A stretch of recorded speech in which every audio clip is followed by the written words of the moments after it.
তো বন্ধুরা চলে আসলাম আরেকটি নতুন ভিডিও নিয়ে। কোথায় যাচ্ছি? আজকে যাচ্ছি আমার পুরনো স্কুল, যেখানে আমি 5 থেকে 10 পর্যন্ত পড়েছিলাম, সেই স্কুলে। কেন? বড়দিন উপলক্ষে আমাদের স্কুলে খুব ভালো একটা প্রোগ্রাম হয়, যেটা আমাদের পাকুয়া এলাকার সবথেকে বড় প্রোগ্রাম।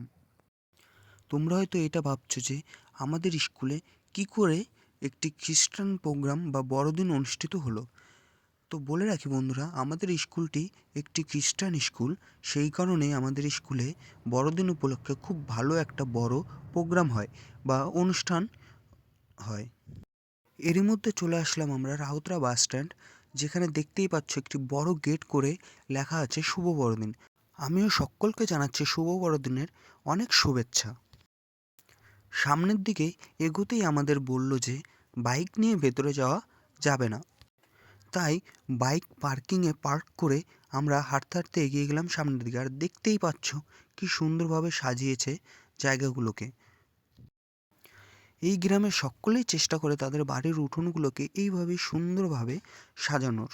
তবে এটা বলতে ভুলেই গিয়েছিলাম যে আমাদের রাউতারা বাস স্ট্যান্ড থেকে, মানে মেন রাস্তা থেকে স্কুলে পৌঁছতে হলে প্রায় 5 থেকে 600 মিটার হেঁটে হেঁটে আসতে হয়েছিল। তারপরেই দেখতে পাচ্ছ চলে এসেছি আমরা আমাদের স্কুলের মেন গেটে।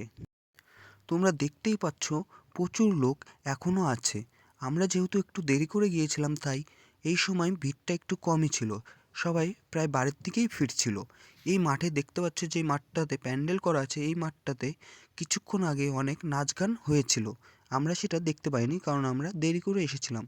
তারপরে দেখতে পাচ্ছ আমরা চার্চের সামনে এগিয়ে পড়লাম একটি সুন্দর থিমের দিকে। কিন্তু মাঝখানে দেখতে পেলাম কিছু দিদি বোনরা রিলস বানাচ্ছে। এখানে প্রচুর ভিড় থাকায় তবুও খুব কষ্টে ঠেলাঠেলি করে ঢুকে পড়লাম সামনের দিকে, কারণ আমরা থিমটা দেখব। থিমটা দেখতেই পাচ্ছ খুব সুন্দর করে বানিয়েছে, খুব সুন্দর লাগছিল। এই জায়গাটির নামটা ঠিক আমি বলতে পারছি না, কিন্তু এখানে প্রদীপ জ্বালিয়ে যীশু খ্রিস্টের সম্বর্ধনা জানানো হয়, যেটা খুব ভালো লাগে। এবং এখন খুব একটা ডেকোরেশন করা নেই, কিন্তু খুব সুন্দর লাগে জায়গাটিকে। তারপরে আমরা এগিয়ে গেলাম পিছনের গার্ডেনের দিকে। গার্ডেনে তেমন কোনো ফুল ছিল না এই বছর। কোনো ফুল না থাকায় খুব একটা ভালো লাগছিল না, কিন্তু তবুও জায়গাটা দেখতে পাচ্ছ খুব সুন্দর লাগছে এবং অনেক লোকজন এখানে এসে ফটোশ্যুট করছে। আমাদের স্কুলের পরিবেশটা আমি 5 থেকেই দেখছিলাম, খুব সুন্দর পরিষ্কার ও পরিচ্ছন্ন থাকতো এবং খুব সুন্দর লাগতো। তারপর আমরা আবার চলে আসলাম গির্জার সামনে এবং গির্জার একটি সুন্দর ভিডিও নিয়ে নিলাম। দেখতেই পারছো আমাদের গির্জাটা কত সুন্দর লাগে দেখতে। তারপরে আমরা এগিয়ে গেলাম পাশের প্রাইমারি স্কুলের দিকে, যেটা আমাদের স্কুলের একটি অংশ। দেখতেই পাচ্ছ এখানে খুব সুন্দরভাবে ডেকোরেশন করা হয়েছে এবং এখানেও খুব ভিড় বা প্রচুর লোকজন যাওয়া আসা করছে।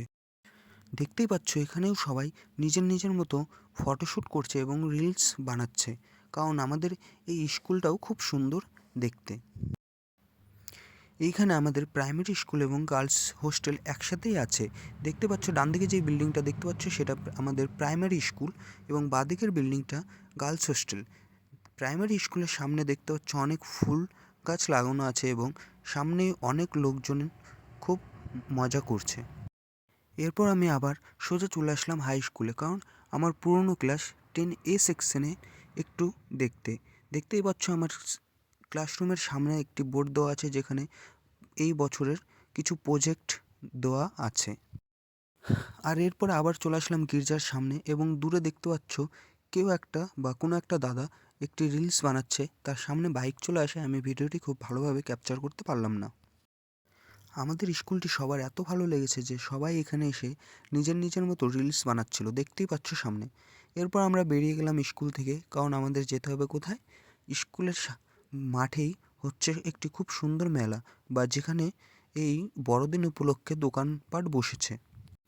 এরপরে হাঁটতে হাঁটতে চলে আসলাম মেলাতে। বাঁদিকে দেখতে পাচ্ছ একটি কেকের দোকান ও সামনে অনেক খাবারের দোকান বা মনিহারি দোকানগুলোও বসেছে। সামনেই আবার বানাচ্ছিল রিলস, দেখতেই পাচ্ছ। আমাদের দেখে বন্ধ করে দিল। আমরা পাশ কাটিয়ে চলে আসলাম, কারণ আমাদেরকে পুরো মেলাটি ঘুরে দেখতে হবে। তাই আস্তে আস্তে এগিয়ে গেলাম পুরো মেলাটি ঘুরে দেখার জন্য। এরপর আমরা মেলাটি ঘুরে শেষ করলাম এবং নিজের নিজের মতো যা যা আর ভালো লাগছিলো সেটা খেয়ে নিলাম। তোমাদের সকলকে বলছি এই বছর যারা আসতে পারোনি তাদের জন্য তোমরা অবশ্যই পরের বছর 25শে ডিসেম্বর একটু টাইম নিয়ে এসে দেখে যাবে, তাহলেই বুঝতে পারবে কতটা মজা হয়। Thank you.